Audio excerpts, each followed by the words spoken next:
memperhatikan tadi keterangan Pak Romanus yang saya bisa tangkap menjelaskan Anda sebagai seorang yang religius. Yang jelas Anda juga filosofis. Apakah filosofi dan religi itu selalu berbarengan? Ada juga kan filosof yang ateis atau orang agama yang tidak filosofis. Bagaimana hubungannya itu? Seharusnya ketika Anda belajar filsafat, Anda juga harus bergelut dengan ketuhanan. Karena filsafat dan ketuhanan itu adalah satu kesatuan. Ya, satu kesatuan. Kenapa satu kesatuan? Karena hukum alam itu menjadi yang tertinggi. Dan hukum alam itu berasal dari Tuhan. Artinya kita berbicara tentang moralitas. Kita berbicara tentang hati nurani.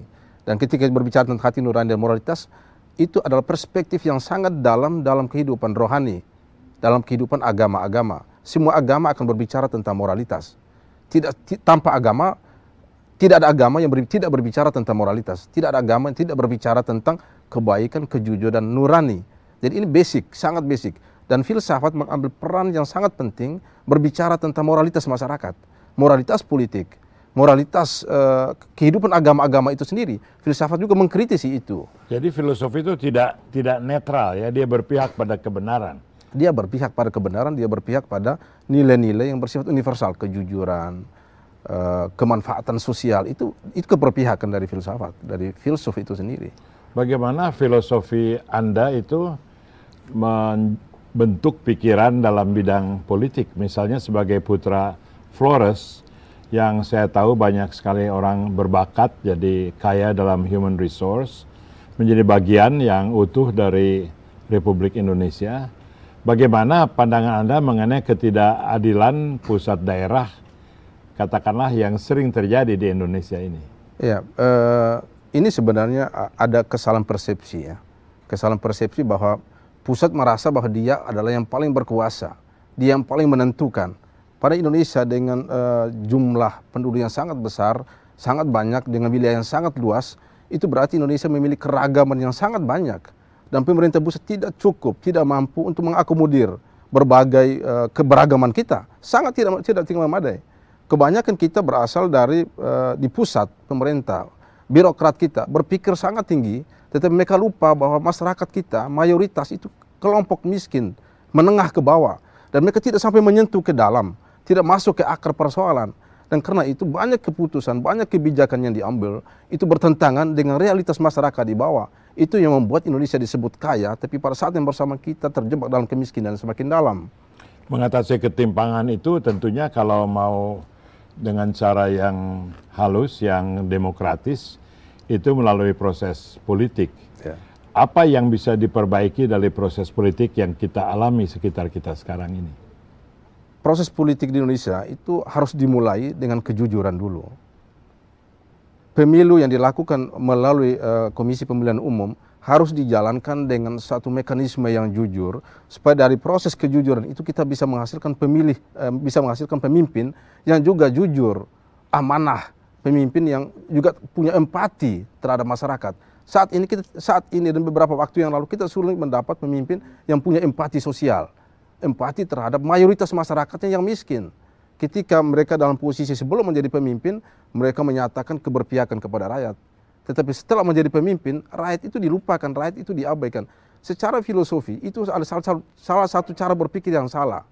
Ketika Anda berpikir tentang rakyat, Anda tidak usah bernafsu untuk menjadi pemimpin ke depan. Karena rakyat akan memilih Anda sendiri, otomatis. Oh begitu ya? Secara otomatis.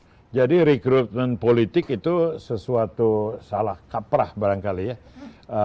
Maksudnya partai mengajukan calon, harusnya partai semacam membuka pintu, kalau bukan referendum menampilkan calon. Tapi di sini banyak partai yang bahkan diciptakan oleh seseorang yang ingin mempunyai peran politik. Saya tidak katakan buruk, tapi tidak didasarkan atas permintaan rakyat. Ya. Di Indonesia kebanyakan orang mulai berpikir bahwa ketika menjadi pemimpin politik, Anda harus punya banyak uang. Itu juga tidak salah. Tetapi yang paling penting adalah apakah Anda punya akses ke masyarakat. Apakah pandangan politik Anda, perilaku Anda selama ini itu diterima oleh masyarakat atau tidak. Dan kadang-kadang orang berpikir bahwa dengan uang saya bisa membeli suara rakyat. Saya membeli hak-hak yang dimiliki oleh rakyat dengan menukar hak itu dengan uang. Itu cara berpikir yang menurut saya itu tidak bakal terjadi dalam masyarakat yang mulai terbuka.